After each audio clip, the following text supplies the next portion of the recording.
नमस्कार, मैं हूं आपके साथ अंकिता बाल। बुलेटिन की शुरुआत करते हैं। शीतकालीन चारधाम यात्रा और चारधाम यात्रा 2025 को लेकर सीएम पुष्कर सिंह धामी ने सचिवालय में अधिकारियों के साथ बैठक की है और बैठक के दौरान सीएम पुष्कर सिंह धामी ने अधिकारियों को यात्रा मार्गों पर सुरक्षा व्यवस्था को मजबूत करने, खराब मौसम के दौरान आपातकालीन प्रबंधन प्रणाली को प्रभावी बनाने, सड़कों की मरम्मत का कार्य सुनिश्चित करने के निर्देशित किया है। शीतकालीन सत्र में पर्यटन को बढ़ावा देने के उद्देश्य से सरकार ने GMVN होटल्स में भी 25% छूट देने का निर्णय भी लिया है। अभी से हम उसकी तैयारी शुरू कर रहे हैं, जिससे कि जो हमारी 2025 की यात्रा है वो यात्रा और अच्छी हो, बिना किसी विघ्न बाधा के हो। हर दृष्टि से लोगों के लिए आवागमन अच्छा हो और हमारे चार धाम से जुड़े हुए जो हमारे व्यापारी हैं, होटल वाले, ढाबे वाले, घोड़े खच्चर वाले, टेंट वाले, उन सब की भी बात सुन के, तीर्थ पुरोहितों की बात सुन के, धार्मिक सभा के लोगों की बात सुनकर, उनके भी सुझाव लेकर हम उसको अमल में लाएंगे। यात्रा प्राधिकरण बनाने की दिशा में भी ठीक ठोस तरीके से हम आगे बढ़ रहे हैं। सभी से बात करके वह भी जो है एक बड़ा हमारे लिए भविष्य के लिए अच्छा माध्यम बनेगा कि यात्रा हमारी सुचारू रूप से चलेगी। साथ में जो शीतकालीन यात्रा प्रारंभ की गई है, उस यात्रा को ठोस रूप देना और लोगों तक बात पहुंचाने के लिए देश भर के अंदर जो हमारे श्रद्धालु, पर्यटक, तीर्थ यात्री यहाँ आना चाहते हैं, उनके लिए सभी सुविधाएं शीतकाल के अनुरूप जो है सुनिश्चित की जाए, उसको बनाया जाए। उस दिशा में भी हमारा काम हो रहा है और जो हमारे गेस्ट हाउस हैं उनको उस दिशा से तैयार किया जा रहा है। कुछ हम छूट का प्रावधान भी कर रहे हैं कि जो छूट है शीतकाल में आने वालों में GMVN के जो हमारे गेस्ट हाउस हैं उनकी कम से कम 25% की छूट की राशि का भी जो है प्रावधान कर रहे हैं।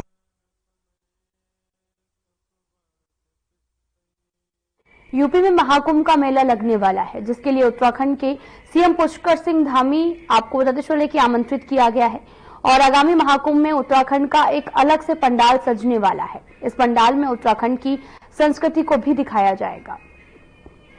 सीएम धामी ने खुशी जाहिर करते हुए कहा कि राज्य सरकार भी यूपी में होने वाले कुंभ महोत्सव में अपने लेवल पर सारी मदद करेगी। इसके साथ ही राज्य में रहने वाले साधु संत आमजनों की सुविधा के लिए परिवहन की व्यवस्था भी देगी। सीएम धामी प्रयागराज महाकुंभ को लेकर उत्तराखंड की कार्य योजना पर पहले भी बैठक कर चुके हैं।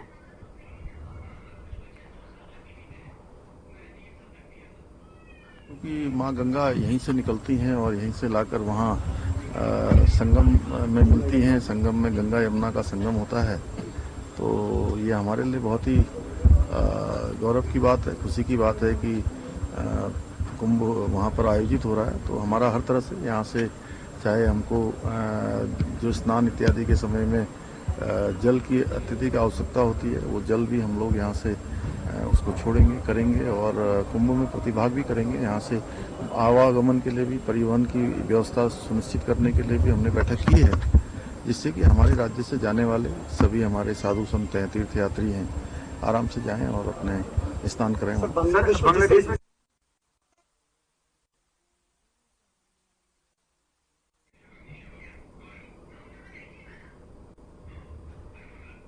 उत्तराखंड में निकाय चुनाव से जुड़ी खबर सामने आई है, जहां पर आपको बता दें कि राजभवन से मंजूरी मिलने के बाद जल्द ही निकाय चुनाव की अधिसूचना भी जारी हो सकती है। प्रदेश के शहरी विकास मंत्री प्रेमचंद अग्रवाल ने बताया कि OBC आरक्षण को लेकर राजभवन से मंजूरी भी मिल गई है और उन्होंने मंजूरी मिलने के बाद में राज्यपाल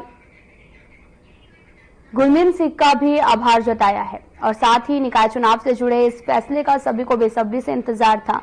एडवोकेट जनरल ने भी एक दिन पहले OBC आरक्षण विधेयक पर राजभवन को अपनी राय दी थी और अब राजभवन की मंजूरी के बाद राज्य में राजनीतिक गतिविधियां तेज होने लगी हैं।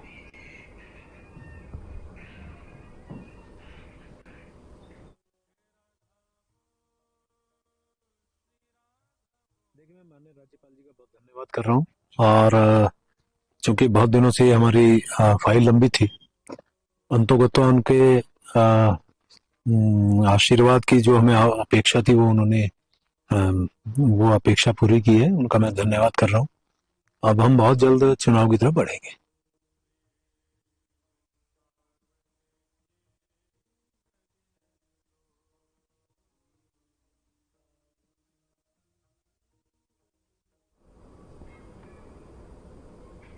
आपको बताते चलें कि निकाय चुनाव को लेकर बड़ा अपडेट भी सामने आया है। प्रेमचंद अग्रवाल के आवास पर आपको बताते चले कि निकाय चुनाव को लेकर एक बड़ा अपडेट दिया है। आपको बताते चलें कि अधिसूचना भी अब जारी हो सकती है और ये पूरा मामला देहरादून से है, जहां पर ओबीसी आरक्षण को मंजूरी मिलने की जो बात है वो कही जा रही है, जिसको लेकर अधिसूचना भी अब जल्द ही जारी भी हो सकती है। आपको बताते चलें कि प्रदेश में निकाय चुनाव का रास्ता अब साफ हो सकता है। उत्तराखंड में निकाय चुनाव में ओबीसी आरक्षण का मुद्दा आखिरकार सुलझ गया है। इसी महीने के अंत में निकाय चुनाव की अधिसूचना भी जारी हो सकती है। उत्तराखंड के निकाय चुनाव का रास्ता साफ हो गया। राजभवन के निकायों में ओबीसी आरक्षण संबंधी अध्यादेश को मंजूरी दे दी गई है। अब एकल सदस्यीय समर्पित आयोग को ये रिपोर्ट के हिसाब से ओबीसी आरक्षण लागू होगा और इस महीने के अंत में निकाय चुनाव की अधिसूचना जारी हो सकती है। उत्तराखंड में निकाय चुनाव की तैयारियां तेज हो गई हैं, जहां एक तरफ प्रत्याशी अपनी दावेदारी मजबूत करने में जुटे हैं, तो वहीं दूसरी तरफ प्रशासन ये सुनिश्चित करने के लिए सक्रिय है कि हर पात्र मतदाता अपने मताधिकार का उपयोग कर सके। इसी कड़ी में महुआ खेड़ा गंज क्षेत्र की नगर पालिका परिषद के अधिशासी अधिकारी सतीश कुमार ने क्षेत्र के नए वोटरों को मतदाता सूची में जोड़ने और पुराने वोटर आईडी कार्ड में सुधार के लिए एक विशेष अभियान शुरू कर दिया है। सतीश कुमार ने बताया कि जमीनी स्तर पर तैयारी को मजबूत किया गया है और हर नए वोटर को उनका अधिकार दिलाने के लिए पूरी टीम दिन रात काम कर रही है। लोगों के बीच में जागरूकता फैलाने के लिए भी विशेष प्रयास किए जा रहे हैं ताकि अधिक से अधिक लोग अपने मताधिकार का उपयोग कर सकें। इसके लिए भी क्षेत्र में अलग अलग टीमें बनाई गई हैं जो नए वोटरों का पंजीकरण कर रही हैं। जिनके वोटर आईडी कार्ड में कोई गलती है उसे भी ठीक किया जा सकता है।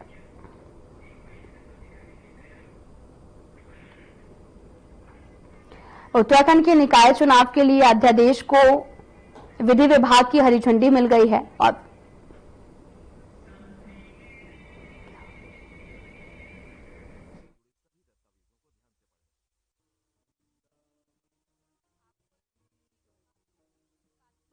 राय राजभवन को भेजी थी, जिसके बाद में राजभवन को इस पर निर्णय लेना था। तो वहीं निकाय चुनाव के लिए ओबीसी आरक्षण लागू किया जाना था, जिसके लिए शासन ने राजभवन को कानूनी में बदलाव के मकसद से अध्यादेश भेजा था। और वहीं अब निकाय चुनाव की तैयारियां भी तेज हो गई हैं और आपको यह भी बताते चले कि कानून का हवाला देते हुए इसे रोक भी दिया गया था। राजभवन ने ही शासन में विधि विभाग से इस पर राय मांगी है। विधि विभाग ने इसे हरी झंडी भी दिखाई है। कुछ कानूनों का हवाला देते हुए विधि विभाग ने माना कि राजभवन चाहे तो अध्यादेश को मंजूरी दे सकता है। अब राज्यपाल ने अध्यादेश को मंजूरी दे दी है और इसके बाद में ओबीसी आरक्षण लागू करने की प्रक्रिया तेज से शुरू हो गई है और उसके बाद निकाय चुनाव होंगे। तो वहीं अब निकाय चुनाव को लेकर तैयारियां भी लगभग तेज हैं और साथ ही आपको बताते चले कि मतदाताओं को भी अधिशासी अधिकारियों ने अभियान चलाया है, जहां पर मतदाताओं को जागरूक किया जाएगा और वोटरों को लगातार जो है वो जागरूक करने की बात कही जा रही है।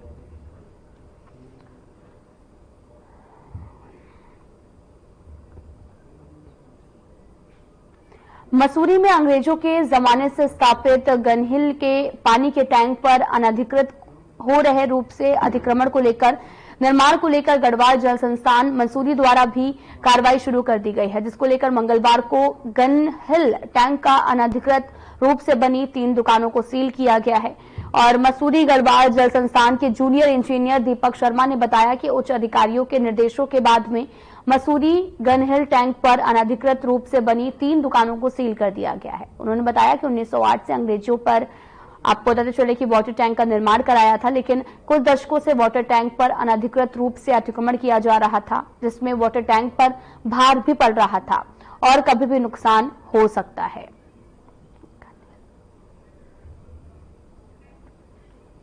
आपको बताते चलें कि गढ़वाल जल संस्थान मसूरी की ये बड़ी कार्रवाई देखने को मिली है, जहां पर अंग्रेजों के जमाने स्थापित गनहिल के पानी के टैंक पर कब्जा किया जा रहा था, जिस पर काफी ज्यादा भार भी पड़ रहा था, जिसको लेकर अब गढ़वाल जल संस्थान मसूरी की ये बड़ी कार्रवाई देखने को मिली है, जहां पर इस टैंक से अतिक्रमण को छुटाया गया है और साथ ही गढ़वाल जल संस्थान मसूरी की ये बड़ी कार्रवाई देखने को मिली है।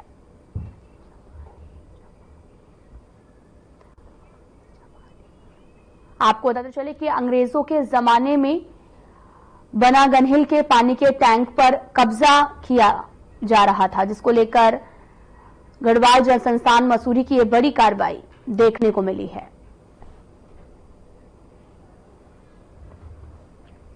पूरा मामला मसूरी से है, जहां पर गढ़वाल जल संस्थान मसूरी की ये बड़ी कार्रवाई देखने को मिली है, जहां पर टैंक पर लगातार अवैध अतिक्रमण हो रहा था। गनहिल के पानी के टैंक पर कब्जा किया जा रहा था, जिस पर यह बड़ी कार्रवाई देखने को मिली है।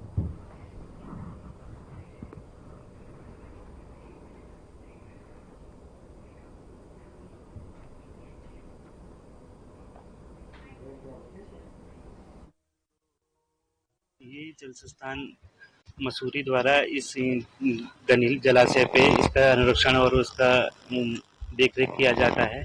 अभी कल हमें एक सूचना प्राप्त हुई कि जिसमें यहाँ पे जो पूर्व में दुकानें आवंटित हुई थी, तो उनमें से कुछ यहाँ पे जो लोग आए, इन्होंने अवैध रूप से इस पे उसकी एग्जावेशन खुदाई कर रहे हैं और इस पे कार्य कर रहे हैं, जो कि पहले ही पूर्व में यहाँ पे सब लोगों को हमने इंटीमेट कर रखा था कि यहाँ पे किसी भी प्रकार का इसमें अवैध रूप से कब्जा नहीं होगा और किसी भी प्रकार की जो भी इसमें अनलोड है उसको नहीं होना चाहिए। तो इसके लिए हमने पूर्व में भी कहा गया था। अभी वर्तमान में कल हमें जब सूचना प्राप्त मिली तो आज अपने जल संस्थान की टीम ने इस पर इसको बंद करने की कार्यवाही की। कितनी दुकानें सील कर रहे हैं? अभी 2 से 3 दुकानें से हैं और जिसमें देखा गया है कि ये टैंक के ही बगल पे, जो कि ब्रिटिश टाइम से बनी हुई थी, उस पे ये अवैध रूप से उसमें अपनी दुकानों को बढ़ाने के लिए जो भी एक्सटेंशन काम कर रहे हैं, तो उस पे वो कार्य कर रहे थे। और भी अतिक्रमण है क्या, उसको भी चिन्हित किया जा रहा है? ये हमारी टीम लगी हुई है इसमें, और जो भी यहाँ पे अगर कोई इसमें पाया जाता है कि कोई अवैध रूप से है तो उस पर जरूर कार्यवाही होगी।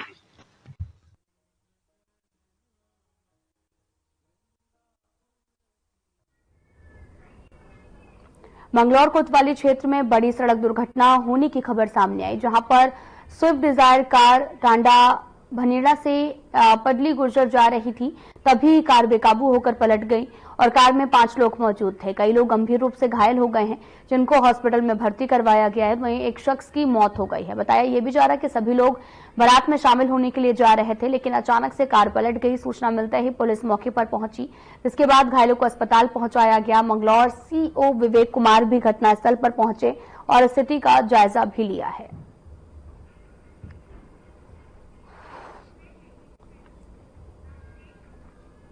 फिलहाल यहां रुकते हैं एक छोटे से ब्रेक के लिए।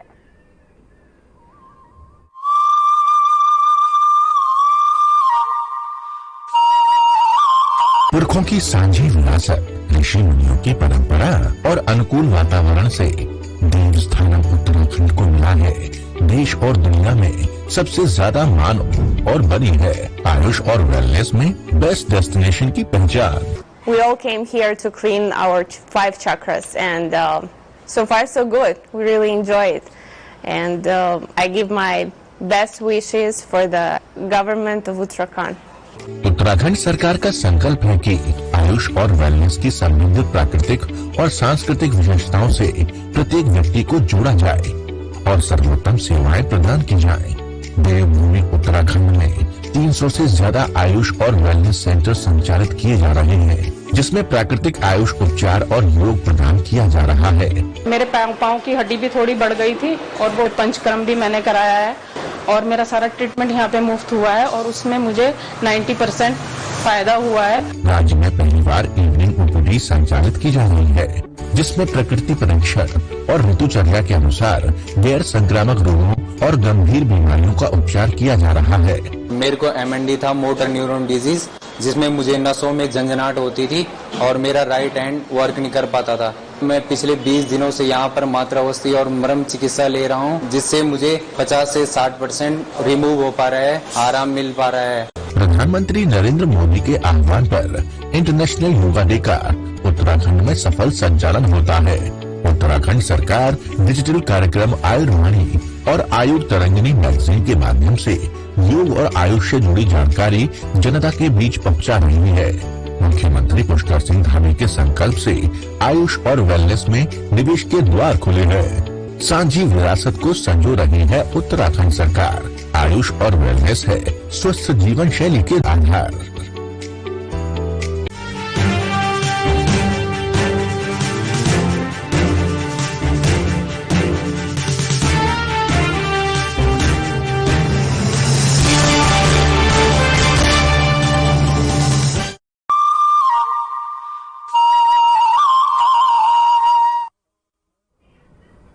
ब्रेक के बाद स्वागत है, आप सभी का रुख करते हैं खबरों की तरफ। उधम सिंह नगर में सड़क दुर्घटनाओं का ग्राफ लगातार बढ़ रहा है। सड़कों पर बिना हेलमेट दोपहिया वाहन और ओवरलोड गाड़ियां खुलेआम घूम रही हैं, लेकिन दफ्तरों में बैठे अधिकारी इस खबर से बेखबर हैं। जहां पर बावजूद इसके परिवहन विभाग के एआरटीओ विमल पांडे का भी दावा है कि सड़क दुर्घटनाओं में मौतों का आंकड़ा पहले के मुकाबले कम हुआ है। काशीपुर में बातचीत के दौरान एआरटीओ विमल पांडे ने कहा कि लोग अब हेलमेट और सीट बेल्ट का इस्तेमाल अधिक कर रहे हैं, जिससे दुर्घटनाओं में जान गंवाने वालों की संख्या घटी है।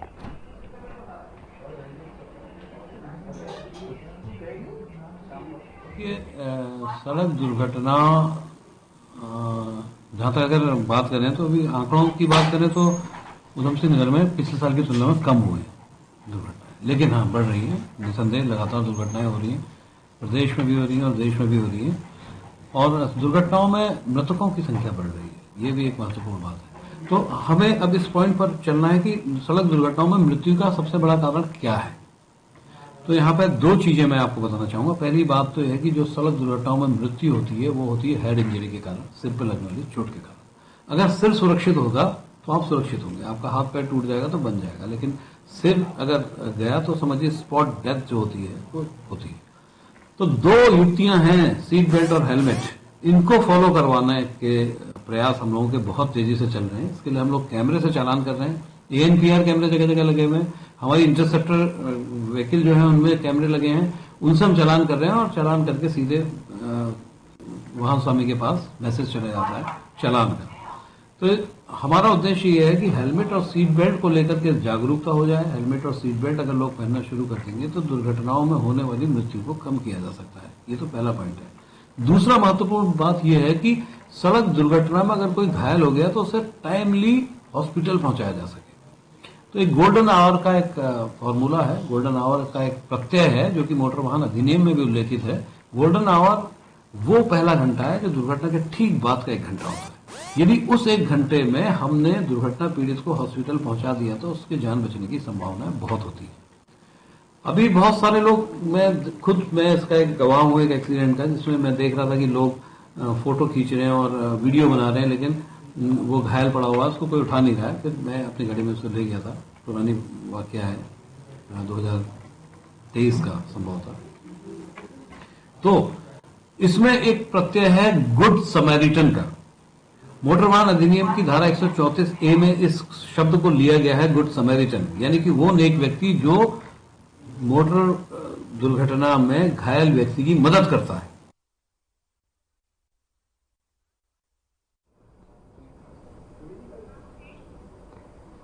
फिलहाल यहां रुकते हैं एक छोटे से ब्रेक के लिए।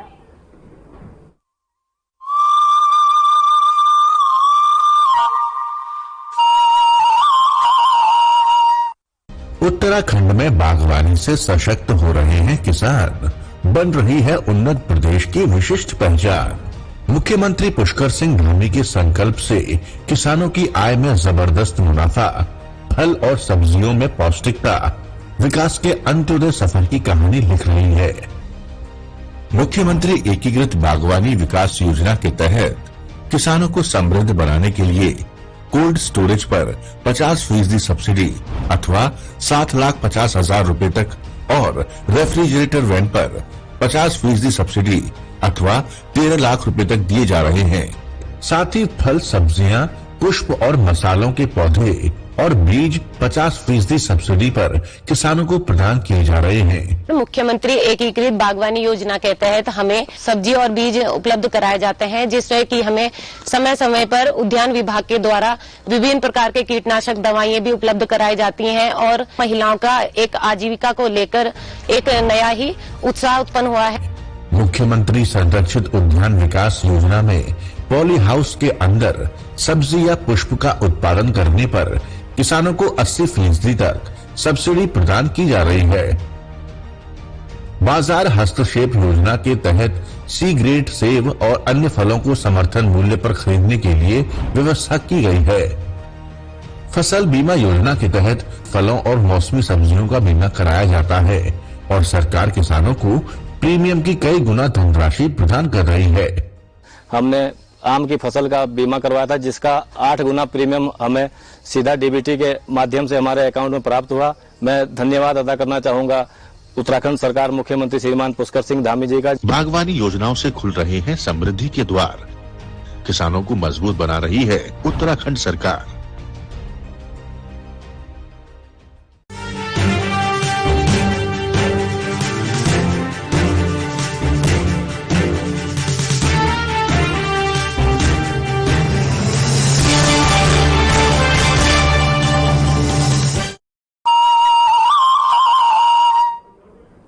ब्रेक के बाद स्वागत है, आप सभी का रुख करते हैं खबरों की तरफ। बांग्लादेश में हिंदुओं के साथ हो रही हिंसा पर भारत के हिंदुओं में गुस्सा है और विश्व मानवाधिकार दिवस पर भी हरिद्वार में हजारों लोगों ने पैदल मार्च निकाला और बांग्लादेश के हालातों पर रोष जाहिर किया है। मानवाधिकार मंच ने पैदल मार्च आयोजित किया, जिसमें तमाम सामाजिक और हिंदूवादी संगठनों से जुड़े लोग शामिल हैं। इसके अलावा साधु संतों और नेताओं ने भी पैदल मार्च में हिस्सा लिया है। ये मार्च जो है वो ऋषिकुल मैदान से हर की पैड़ी तक भी निकाला गया। इस दौरान लोगों ने जमकर नारेबाजी की, जिसमें सभी ने बांग्लादेश में हिंदुओं की रक्षा के लिए दखल देने और शांति बहाल करने की मांग की है।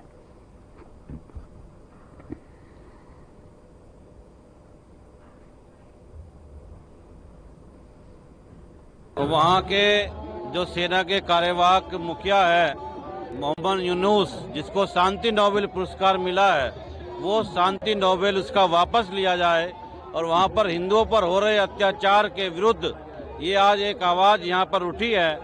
सारी बातें यूएनओ को ज्ञापन के माध्यम से भेजी जा रही है।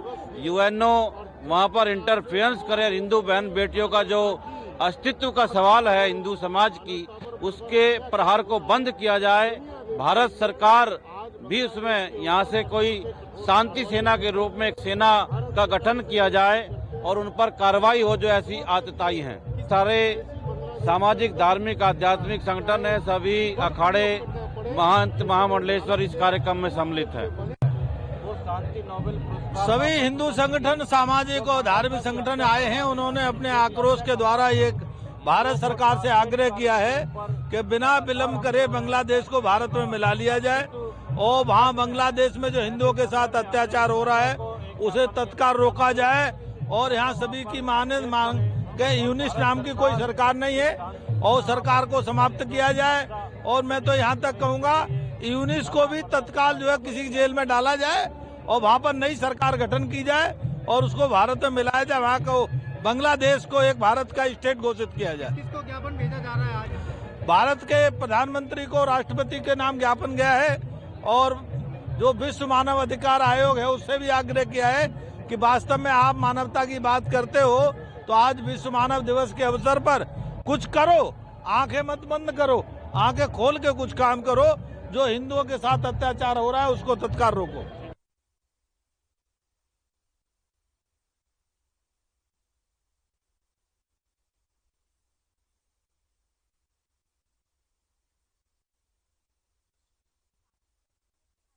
ने पैदल मार्च निकाला है और बांग्लादेश के हालातों पर भी गुस्सा जताया है। आपको बताते चलें कि बांग्लादेश में हिंदुओं पर लगातार हिंसा हो रही है, जिसको लेकर लगातार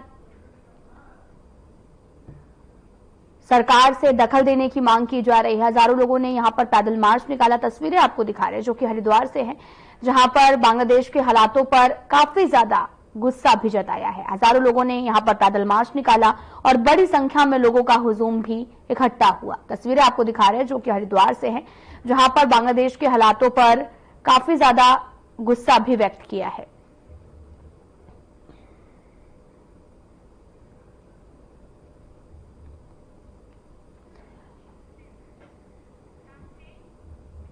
महुआखेड़ागंज से एक ऐसी खबर सामने आई है जिसने प्रशासन को हिलाकर रख दिया है। प्रदूषण विभाग और राजस्व विभाग की टीम ने संयुक्त कार्रवाई करते हुए एक फैक्ट्री पर छापा मारा और जो खुलासा हुआ उसने सबको चौंका दिया है। गुप्त सूचना मिलते ही प्रशासन ने बड़ी कार्रवाई की कि महुआखेड़ागंज की इस फैक्ट्री में छापा मारा गया है।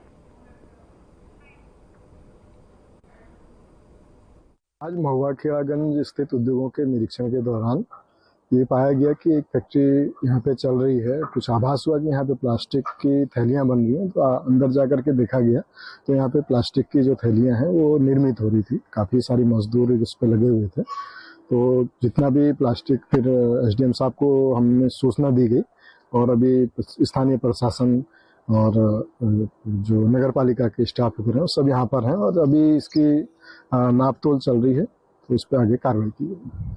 लगा है और कितना माल जब्त है?